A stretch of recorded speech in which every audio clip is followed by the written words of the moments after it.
Assalomu alaykum, Assalomu alaykum, hurmatli talabalar. 4-mavzumizni boshlaymiz. 3-mavzuni davomi sifatida arxeologiya, paleolit davri yodgorliklari mm, va davrlashtirish masalalari, arxeologiya davri tosh qurollar industriyasi. Ashel davrini mana oxiriga kelgandan keyin yer sharida bir nechta muzliklarni boshdan kechirgan, lekin Ashel davrini oxiriga kelib havo keskin sovib ketadi va navbatdagi muzlik davri boshlanadi. Hozirgi Yevropa hududi deyarli ko'p hamma yeri muzlik bilan qoplanib, tropik o'lkalarda esa hozirgi kundagi o'sha issiq hisoblangan tropik o'lkalarda pluvial davri boshlanadi.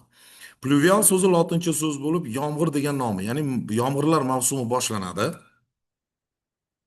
Bundan tashqari, odamlar tabiiy sharoitga, qiyin ob-havo sharoitiga moslashishga harakat qilib, o'z ustida ishlaydi. Ya'ni boshpana sifatida insonlar g'or o'ngurlarni o'zlashtirib, albatta yashash uchun kurashib, tabiiy olovdan foydalanishni boshlashadi.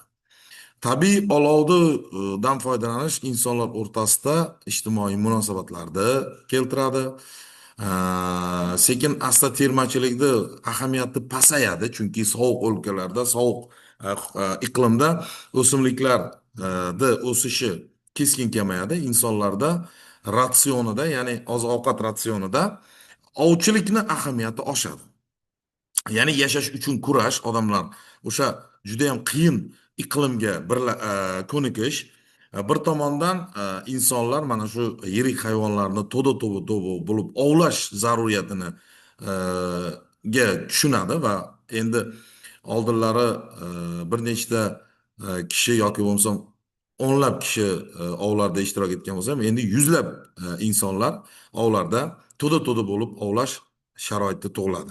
Ikkinchi tomondan g'orlarni o'zlashtirish jarayonida, ya'ni yashash uchun u yerdagi yirtqich hayvonlarni haydash va ulardan himoyalanish albatta zarur hisoblangan va insonlar yashash uchun kurashgan.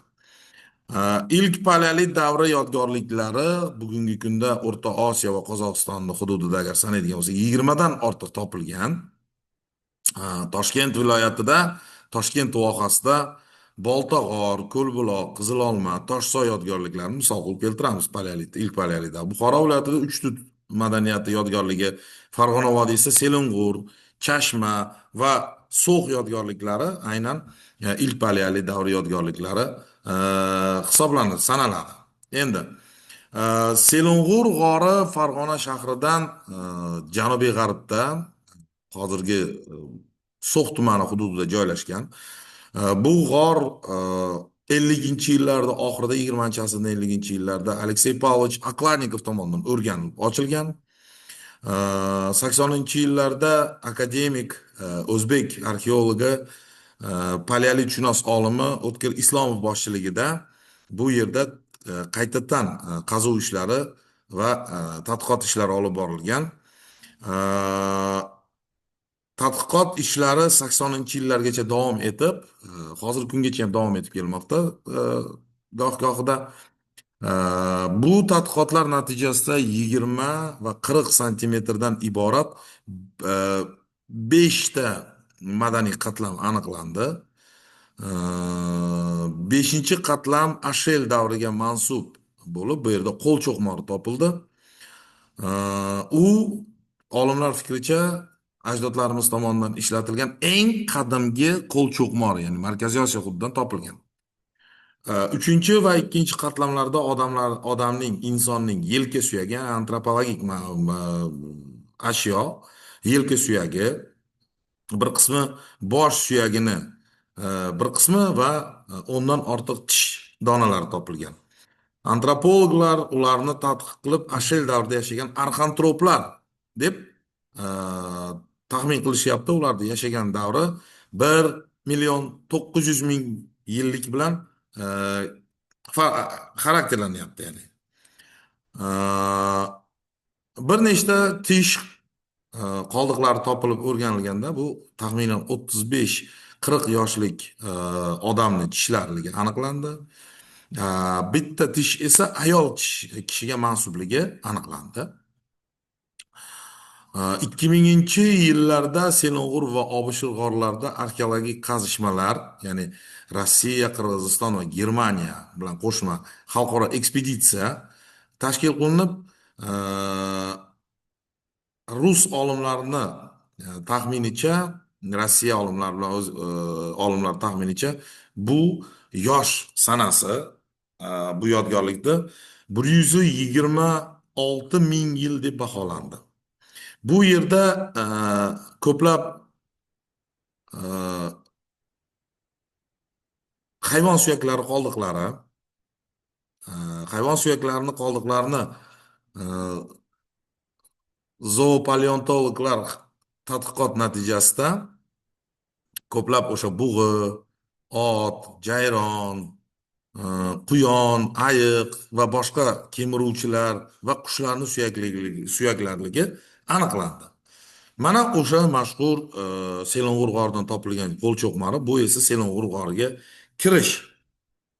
Endi yana bir yodgorlik, bu hozirgi Toshkent vohasi, ya'ni Angren shahridan yaqinida 1963-yilda ochilgan bu makon, Ko'lbuloq makoni.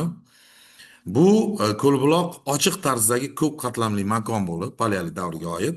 Hozirgacha uning 19 metr chuqurlikdagi bo'lgan joyida tadqiqot o'tkazilib, bu yodgorlik ilk, o'rta va so'nggi paleolit davriga oid ashyolar topib bo'lgan. Ya'ni bu yerda e, o'sha paleolit davrini deyarli hamma davrida insonlar yashaganligi, insonlar izi topildi.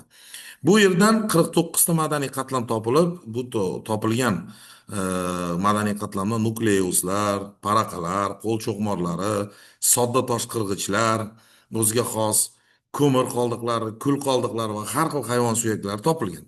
Bu yerda ya'ni odamlar tog'li hudud bo'lganligi uchun asosan odamlar ovchilik va termachilik bilan e, kun kechirishgan.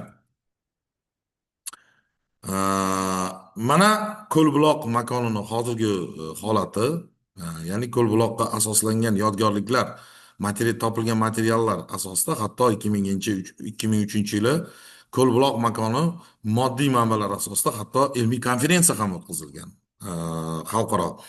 Hozirgi kunda Ko'lbuloq makoniga davlat tomonidan muhofaza etiladigan tarixiy qo'riqxona maqom berilgan va bu davlat tomonidan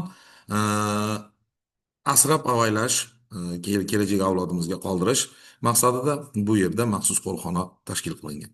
O'zbekiston hududida Ashel davriga oid yodgorliklarni o'rganishda e, o'zbekistonlik yetuk olimlar O'tkir Islomov, Konstantin Kraxmal, Qosimov, e,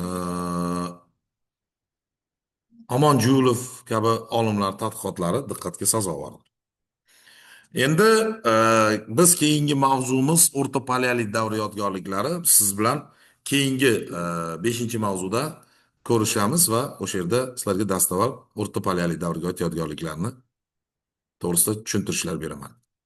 Sog' bo'ling, salomat bo'ling, rahmat.